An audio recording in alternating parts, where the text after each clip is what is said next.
Hello, hello, জিহাদ, শুনতে পাচ্ছিস আমার কথা? সমুদ্র পাড়ে তেমন নেটওয়ার্ক নেই বললেই চলে। এখন কি কোনো প্রয়োজন আছে কল করার? কিন্তু রুহির কথা শুনে রাজের কল করতে হলো জিহাদকে। রুহির যেন তর সইছে না হিয়াকে কষ্ট দেওয়ার। হিয়াকে সে ভাঙতে দেখবে, এটাই যেন তার জীবনের মূল লক্ষ্য হয়ে দাঁড়িয়েছে এখন। বেচারা রাজকে সে একটুও শান্তিতে থাকতেই দিচ্ছে না, সারাক্ষণ কানের কাছে ঘ্যান ঘ্যান করেই যাচ্ছে। রাত যেন জিহাদকে কল দিয়ে বলে হিয়ার কোনো একটা ক্ষতি করতে। ওর কক্ষে থাকতে থাকতেই হিয়ার ক্ষতির কথা শুনলে রুহির বেশ করে এনজয় করতে পারবে। ওদিকে রাত চাইছে ওরা বাড়িতে ফিরে তারপর হিয়ার ব্যবস্থা করবে, যাতে হিয়ার অসম্মানটা সে নিজের চোখে দেখতে পারে, যেমনটা হিয়া দাঁড়িয়ে দাঁড়িয়ে দেখেছিল। কিন্তু না, রুহির জ্ঞানানিতে এখন বাধ্য হয়ে কল করতে হলো। অনেক চেষ্টার পর জেহাদ রাজের কথা শুনতে পেল। ফোনের অপাশ থেকে জবাব দিল, হ্যাঁ দোস্ত, বল, শুনছি। বউ নিয়ে হানিমুনে গিয়েছিস? এখন তো মজাই মজা, আমাদের কথা আর মনে থাকে? রাজ বিরক্ত হলো। অবশ্য অন্য সময় হলে হতো না, কিন্তু রুহির উপর মহাবিরক্ত সে। রুহির উপর থাকা রাগটা সে জেহাদের উপর ঝাড়ল। খেকিয়ে উঠে বলল, ফালতু কথা বলিস না তো জিহাদ, মন মেজাজ প্রচণ্ড খারাপ কিন্তু। একটা কথাও বলিস না, আমি যেটা বলছি সেটাই মন দিয়ে শোন। জেহাদের মুখের হাসিটা দপ করে নিভে গেল রাজের কথাতে। সে কাঁচুমাচু ভাব নিয়ে বলল, হ্যাঁ বল, আমি শুনছি। রাজ অদূরে তাকিয়ে রইল খানিকক্ষণ।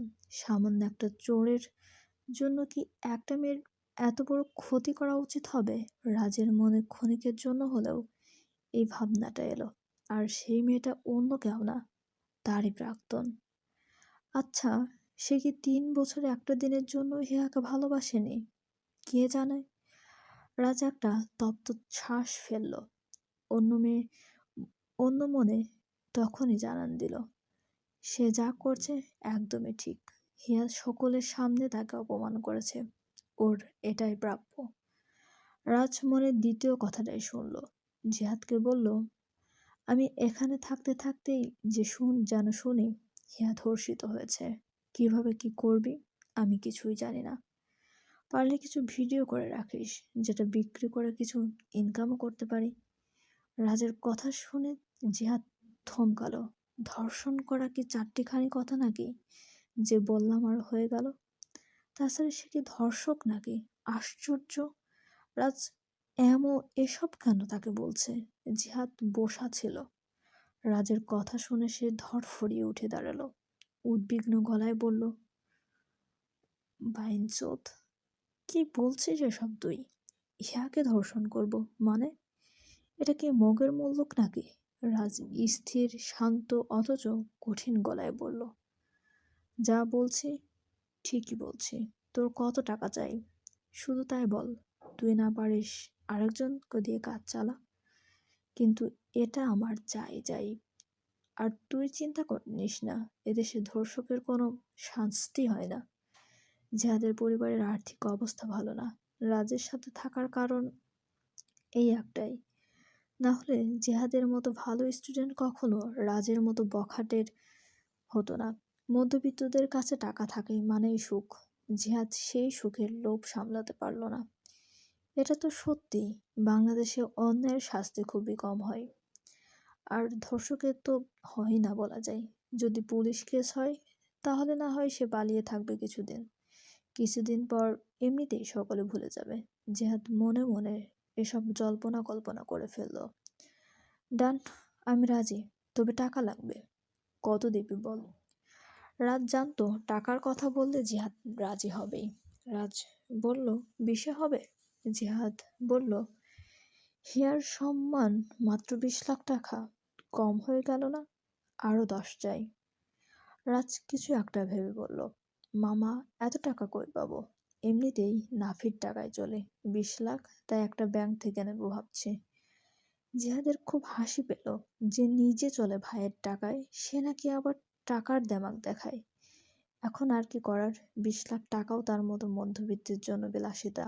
জিহাদ রাজি হয়ে গেল। রাজকে আশ্বাস দিয়ে বলল, ঠিক আছে, তুই এনজয় কর, খুব শীঘ্রই পেয়ে যাবি ভালো খবর। কিছুক্ষণ পানের ছিটা দেওয়ার পর হিয়া চোখ খুলল। আধো আধো চোখ খুললে সামনে দেখতে পেল তার মায়ের উদ্বিগ্ন চেহারা। হিয়া ভাঙ্গা গলায় বলল, মা, আমার বিয়ে কার সাথে? হেলেনা বুঝতে পারছেন না হলোটা কি।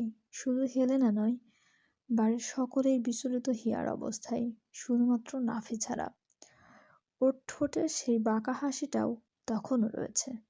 নাফির হাবভাব বোঝা যাচ্ছে সে আগে থেকেই জানতো এমন কিছুই হবে। কালো শার্ট পরিহিত সুদর্শন নাফি হিয়াকে পর্যবেক্ষণে ব্যস্ত তখনও। হেলেনা বললেন, তোর রুহি আপার ভাসুর নাফির সাথে। ব্যাস, হিয়া ফের জ্ঞান হারালো। হেলেনা হতবাক হয়ে পড়লেন। কাজী সাহেব চোখ মুখ কুঁচকে তাকিয়ে আছে। তার জীবনে এই প্রথম দেখছেন বোনের নাম শুনেই বউ জ্ঞান হারিয়েছে, তাও একবার নয়, দুইবার। তিনি বিরক্ত চোখে কামরুল হাসানের দিকে তাকালেন।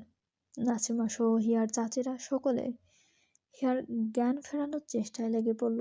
ওদিকে নাফি ঠোঁট টিপে হেসেই চলেছে। কি একটা অবস্থা! বিয়ের আগেই বউ দুইবার অজ্ঞান হয়ে পড়ল। এখনো তো কিছু হলোই না। নাফির তো রীতিমতো চিন্তা হচ্ছে, যে মেয়ে তার নাম শুনে অজ্ঞান হচ্ছে, না জানি বাসর করতে গেলে কি হবে। প্রায় 10 মিনিটের মাথায় হিয়ার জ্ঞান ফিরল। এইবার আর কোনো দেরি নয়। হিয়ার জ্ঞান ফিরতেই কামরুল সাহেব কাজীকে বিয়ে পড়াতে বললেন আবার।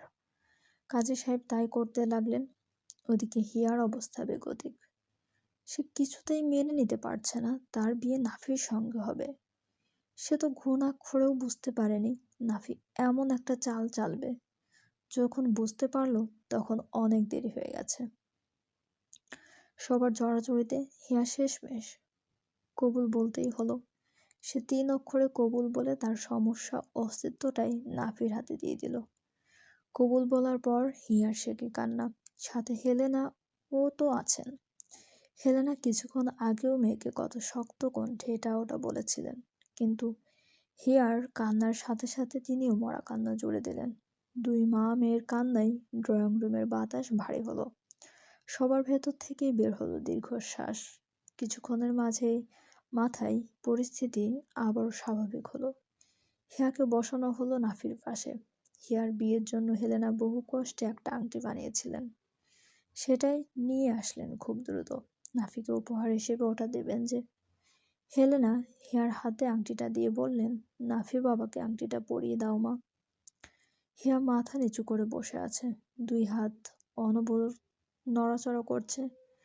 তার সাথে কি হলো হঠাৎ করে? নাফির মনে মনে তাহলে এই ছিল? হেলেনা আবারও ডাকলেন মেয়েকে। হিয়া সেবারও চোখ তুলে তাকালো না। কি হলো হিয়া মামনি, মায়ের কথা কেন শুনছো না? কামরুল সাহেবের কথা শুনে হিয়া নাক টানতে টানতে চোখ তুলল। হেলেনার হাত থেকে ছো মেরে নিল রিং বক্সটা। নাফির দিকে সে তাকালো না। কামরুল হাসানকে বলল, চাচ্চু হাত দিতে বলো। নাফি হাত বাড়িয়ে দিল হিয়ার কথা শুনে। হিয়া খপ করে নাচের হাতটা চেপে ধরল। অবশ্য নাফি ছাড়া আর কেউ বুঝতে পারল না এটা। হিয়া জোরপূর্বক নাথির বাম হাতের অনামিকায় আংটিটি পরিয়ে দিল। হিয়া বেশ জোর জবরদস্তি করেছে এইটুকু সময়ে, কিন্তু চালাকের হাড্ডি কাউকে বুঝতে দেয়নি ব্যাপারটা। সকলে ভেবেছে হিয়া সাধারণভাবেই আংটি পরিয়েছে। এমন একটা পরিবেশে সবাই স্বাভাবিক থাকলেও নাসিমার কেমন হাঁসফাঁস লাগছে, কেননা উপহার তো তাদেরই দেওয়ার কথা আগে। কিন্তু তিনি তো কোনো প্রস্তুতি নিয়ে আসেননি। এখন মান সম্মান তো ধুলোয় মিশে যাবে।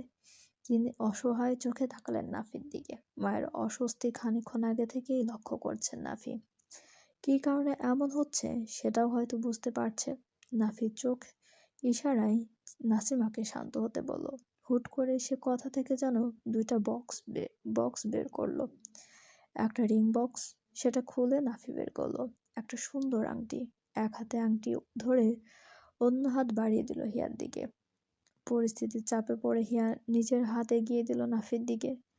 নাফি খুব যত্নে আংটিটি পরিয়ে দিল হিয়ার অনামিকায়। নাসিমা অবাক হলেন বৈকি, তার মানে নাফির প্ল্যান ছিল এটা। আশ্চর্য, তিনি কিছু ধরতেই পারলেন না। নাফি এইবার অন্য বক্সটা খুলল, তাতে ছিল নাকফুল। ওইটা সে সকলের সামনেই হিয়ার হাতে দিল। দীর্ঘ কণ্ঠে বলল, এটা পরে নিও। আর শোনো, লক্ষ্মী বলল, তাতে কিছু যায় আসে না আমার। এই নাকফুল সাক্ষী প্রিয়তমা, আজ থেকে তোমার সব লড়াইয়ে আমি তোমার সামনে থাকবো, বিপদের দিনে আগলে রাখবো, সুসময়ের সঙ্গী হব আমি তোমার। নাফির কথা শুনে তুবাসহ হিয়ার কাজিন মহল হৈ হৈ করে উঠল। হইচইয়ের ফাঁকে নাফি আর এক্সট্রা বক্স এগিয়ে দিল নাসিমার দিকে। নাসিমা আজ অন্য নাফিকে আবিষ্কার করলেন, তবে তিনি খুবই খুশি। তার ছেলে তার সম্মান রেখেছে। নাসিমা বক্স খুলে দেখলেন তাতে 2টা সোনার চুড়ি রাখা। নাসিমা এগিয়ে গেলেন হিয়ার দিকে, হিয়ার মাথায় হাত বুলিয়ে দিলেন, কান্না বিজড়িত গলায় বললেন, সুখী হও মা, খুব সুখী হও। তিনি হিয়ার 2 হাতে চুড়ি পরিয়ে দিলেন। চলবে, গল্পটি আপনাদের কেমন লাগছে অবশ্যই কমেন্ট করে জানাতে ভুলবেন না, এবং গল্পটির পরবর্তী এপিসোডগুলো পেতে অবশ্যই আমাদের সঙ্গে থাকুন। অনেক অনেক ধন্যবাদ আমাদের সঙ্গে থাকার জন্য।